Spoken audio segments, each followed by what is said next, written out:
और आज हम बात कर रहे हैं आपकी स्किन केयर के हवाले से, क्योंकि देखिए स्किन का मसला ऐसा लगता है कि वो मसला जो कभी ख़त्म ही नहीं होना। तो हमारे उन मसलों में से जो सबसे बड़ा मसला जो स्किन का, इसको हम सॉल्व करने की कोशिश करें।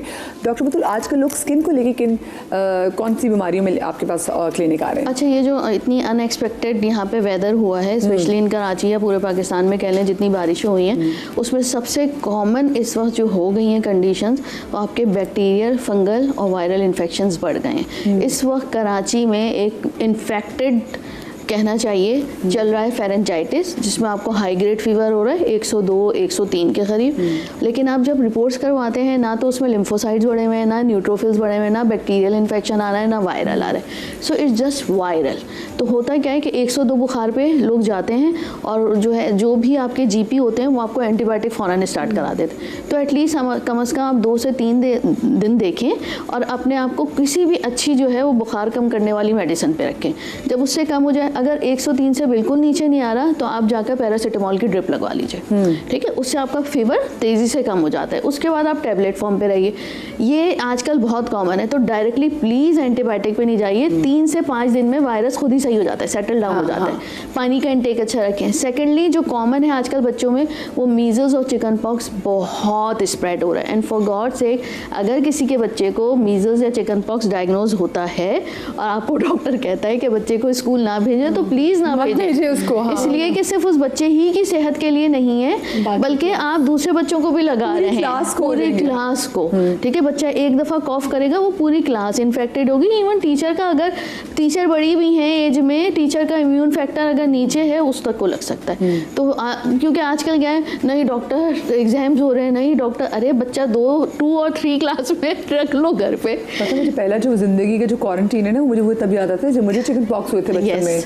तो जब मुझे चिकन पॉक्स हुए थे तो उसके बाद तो मैं एक कमरे में थी और वो कमरा लॉक होता था और मेरा जो सब खाना होता था वो अम्मी जो है वो मुझे कमरे में आके देती थी। बाकी मेरे बहन भाई तो मुझे एक हफ्ते तक नजर ही नहीं आए थे। बिल्कुल। अच्छा, मैं आपको बताऊं कि फर्स्ट इनिशियल 10 डेज में नहीं लगता।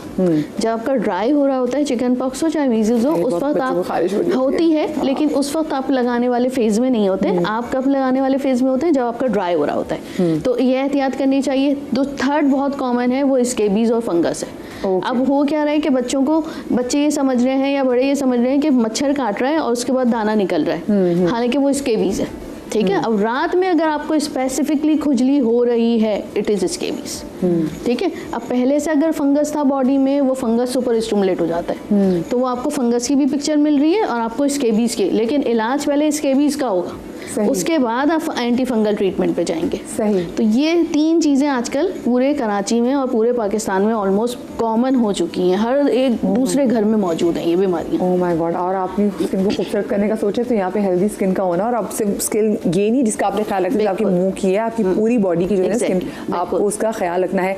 मैं चाहूँगी गालिब आप जरा किचन काउंटर की तरफ चले जाएँ। और मैं सामने देख रही हूँ हमारी और बहुत एक प्यारी सी मेहमान, उन्होंने भी हमें ज्वाइन कर लिया है, तो ज़रा उनको भी यहाँ पे बुला लेते हैं। शैला खान हमारे साथ ब्यूटी एक्सपर्ट, वो भी मौजूद है। आ जाए शैला, आप भी हमें ज्वाइन कर लें यहाँ पे आके। अस्सलाम वालेकुम। क्या हाल है Shaila? Thank you for having me भाई। Thank you for coming. जनाब जी गालिब, पहली चीज़ पहले मैं एक छोटी सी वजाहत कर दूँ। हमारे यहाँ एक बहुत बड़ी गलती होती है, चिकन पॉक्स या मीजल्स में एंटीबायोटिक का इस्तेमाल करवा देते हैं अक्सर डॉक्टर्स, ठीक है। चिकन पॉक्स हो या मीजल्स हो, ना एंटी एलर्जी लेनी है ना एंटीबायोटिक लेनी है, उसको निकलने का प्रॉपर रास्ता दें, टाइम दें, वरना वो आगे जाके शिंगल्स या दूसरी बीमारियों में तब्दील हो जाता है, जो कि आपको और ज़्यादा नुकसानदेह होता है और बहुत ज़्यादा मामलात में आगे जाके ख़राबी का बायस बनता है। तो चिकन पॉक्स को जिस तरह आपने कहा क्वारंटीन करें, निकलने दें, अपना टाइम उसको लेने दें, वो आपके आगे की बहुत सारी चीज़ों को अच्छा रखेगा, ख़राबी का बायस नहीं बनेगा। तो ये बहुत ज़रूरी है। हमारे अक्सर लोग आते हैं, खारिश हो रही है, कुछ हो रही है, डॉक्टर ने कहा हुआ है कि चिकन पॉक्स और साथ में एंटीबायोटिक भी दे दी, तो डॉक्टर साहब भी इस पर वजाहत करेंगे, बट ये बहुत ज़्यादा ख़राबी का बायस बनता है इन फ्यूचर। एक मैं आपको बताऊं, हकीकत है खुजली बहुत ज़्यादा होती है, लेकिन जो पुराने लोग हैं उन्होंने बड़ा अच्छा सलूशन दिया हुआ है। आप नीम हर जगह लग गया, अब तो पूरे कराची में तो बहुत ही है। आप नीम के पत्ते तोड़िए, उसको अच्छी तरह क्लीन कर लीजिए। अच्छा, क्लीन किस तरह करना मैं कहती हूँ, या तो मुस्लिम शावर से कीजिए आप, या फिर शावर से कीजिए। आप टैप से या उससे क्लीन नहीं होता, क्योंकि मिट्टी बहुत जमी हुई होती है ना। आपने क्लीन किया, पंखे के नीचे उसको थोड़ा सा ड्राई होने दीजिए, और जहाँ आप सो रहे हैं या लेटे में उस पर नीम रख दीजिए। ट्रस्ट मी कि कभी भी खुजली नहीं होगी। और दूसरा ये कि चिकन पॉक्स का फेज़ जो होता है ये पूरा आपका 21 डेज़ का होता है। 21 डेज से रिड्यूस होकर जो है वो 15 डेज़, लेकिन करना आपको 21 डेज़ ही है। लेकिन जो खुजली का फैक्टर बता रही हूँ वो 15 आपको फ़ौरन आराम होता है। बिल्कुल भी, ये मेरा पर्सनली अजमा है क्योंकि मैं फर्स्ट ईयर में थी और जो है मुझे बहुत सीवियर चिकन पॉक्स हुई। इतनी सीवियर मेरे भाई को हुई थी, मेरे भाई से मुझे हुई, तो हम दोनों ट्विन हैं, तो मुझे होनी थी। अब उसको भी सीवियर थी, इतनी नहीं थी, वो सही हो गया 10 दिन में, और मुझे उसकी डबल बहुत ही सीवियर हुई। अब मुझे हर मेडिकल कॉलेज का टेस्ट देना, सब कुछ तैयारी हो रही, वखाई का देना, सब कुछ मैं कहते जाऊँ। मैंने अपनी सारी सब कुछ जो है नोच डाला।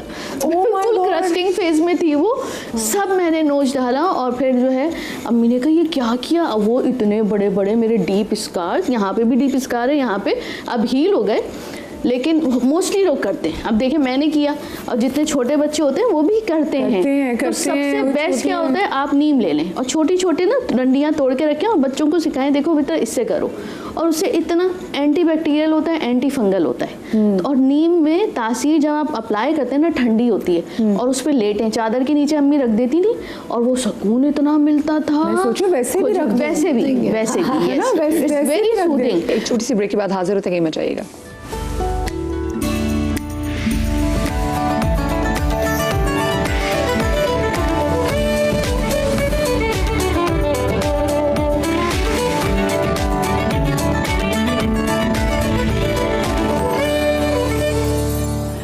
इसके साथ साथ सनस्क्रीन टाइप चीज़ बना रहा हूँ जो कि होममेड है।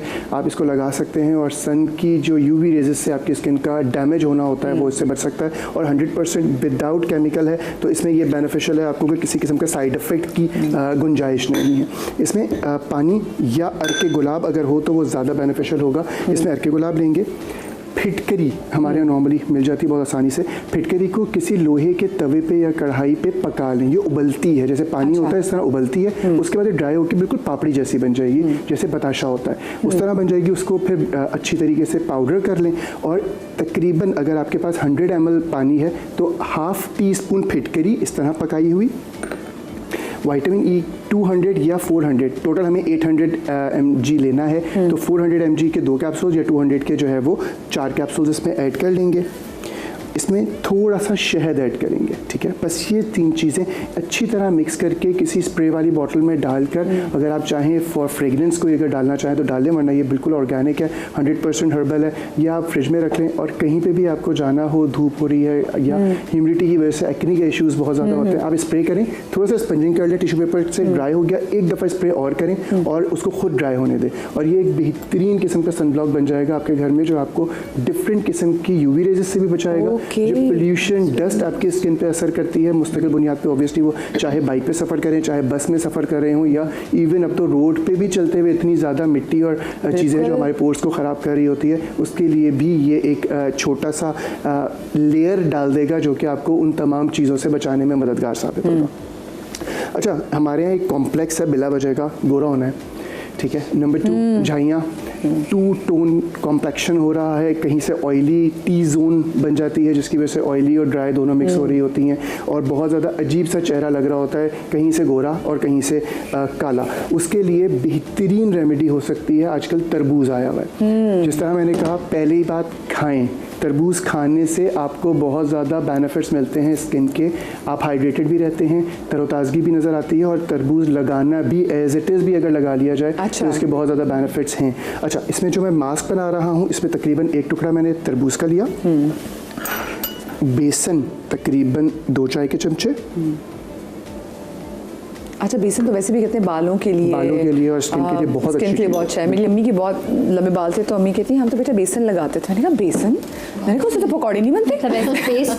नहीं बेटे, बस पेस्ट बनाई और लगा लिया। हाँ, वो पेस्ट बालों का, और वो बड़ा जबरदस्त शैम्पू। हाँ, बेहतरीन प्रोटीन मास्क, चाहे वो फॉर हेयर्स हो फॉर स्किन हो। और उनके बाल इतने लंबे कर्ली, बहुत ज़बरदस्त खूबसूरत बाल थे। इसमें जो तीसरी चीज़ ले रहा हूँ वो बादाम का तेल 2 चाय के चमचे, और आखिरी चीज़ जो मैं इसमें ले रहा हूँ वो खीरे का तकरीबन 3 इंच का टुकड़ा। ये हम छिलके समेत ही डाल देंगे।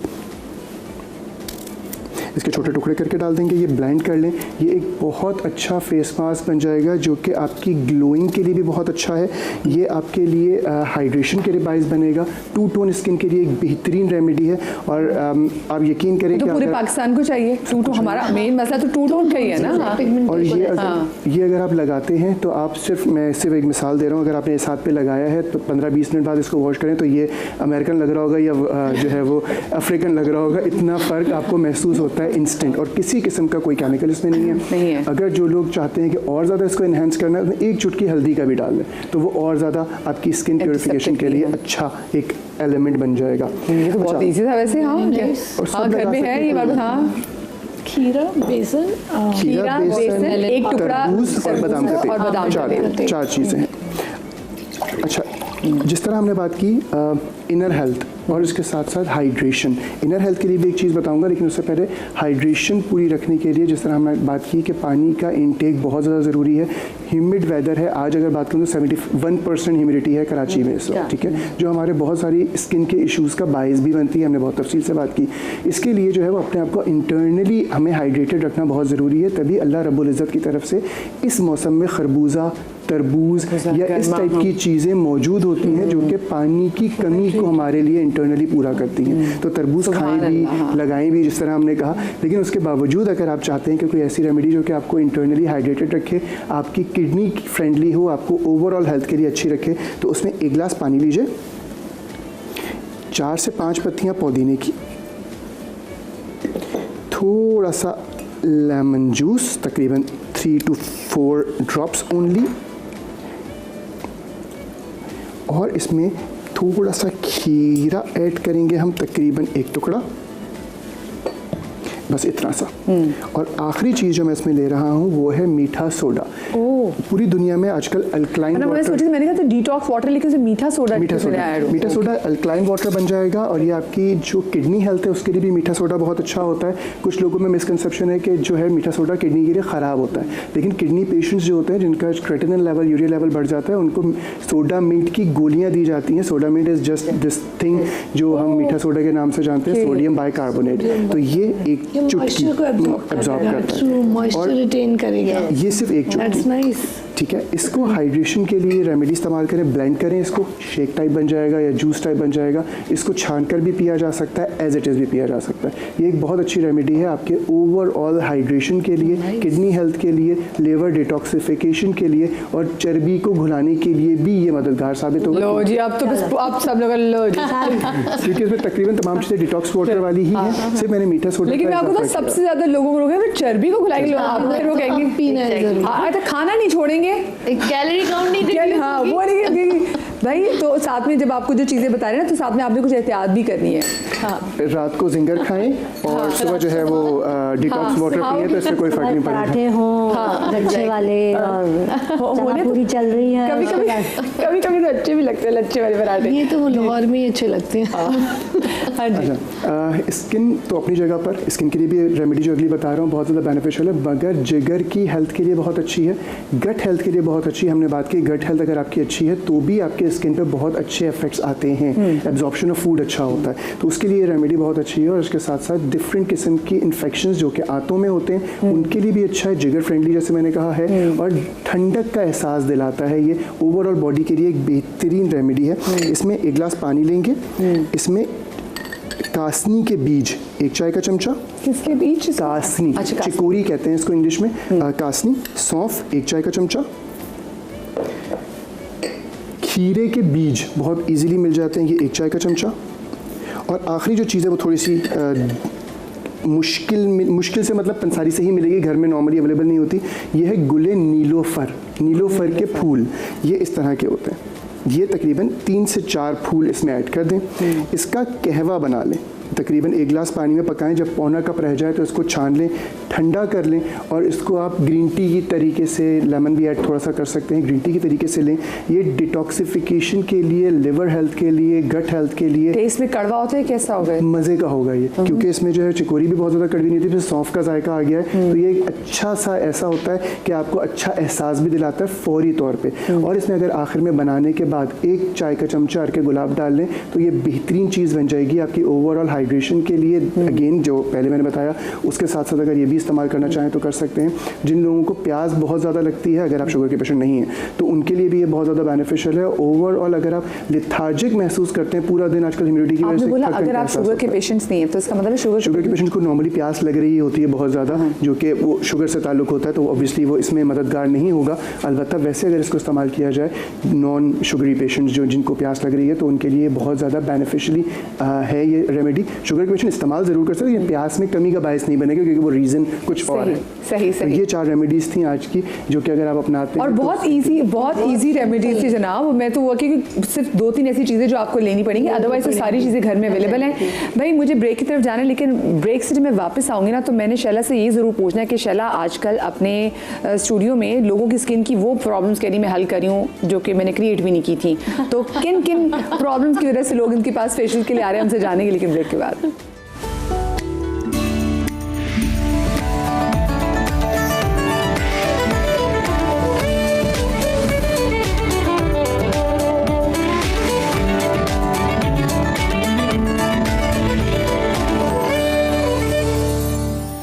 जी जनाब, welcome back after the break.